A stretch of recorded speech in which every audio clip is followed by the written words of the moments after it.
Kabayanihan sa trahedya.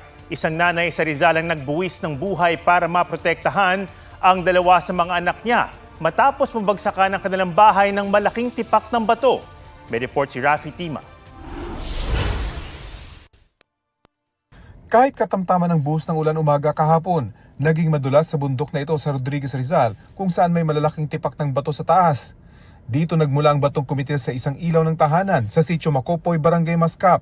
Sa laki ng batong bumagsak sa bahay ng isang pamilya, butas ang kanilang sala at wasak ang mga aparador at divider. Mula sa gilid ng matarik na bundok na ito, bumulusok yung malaking tipak ng bato at tumama dito mismo sa sala ng bahay ng pamilya Ramos. Dito nakahiga yung mga bata, yung dalawang bata, at naitulak pa raw sila ng kanilang ina papunta dito sa gilid kaya hindi sila tinamaan. Pero dahil sa ginawang yun ng ina, yung nanay, yung napuruhan, at dito na siya tinamaan. Makikita pa yung dugo rito hanggang sa dumiretso yung bato dito sa labas ng bahay at tumigil dito sa pader ng kanilang kapitbahay. Matindi ang tama sa paa at katawan ng bayaning ina na si Rizel. Dead on arrival siya sa ospital. May mga sugat naman pero nakauwi na ang dalawa sa 5 anak na kanyang sinagip. Yung rinig din ni mama na sumisigaw dito, ginilid niya kami dalawa tapos babalikan sila ate. Paglabas niya, nagulungan siya ng bato. So nailigtas muna kayo? Opo.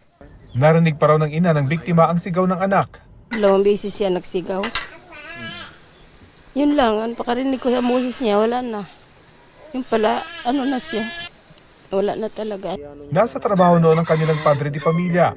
Hirap pa raw siyang mapasok ngayon ng kanilang bahay. Hindi nga namin alam po kung saan kami titira o kasi binawal na rin ang dinner po.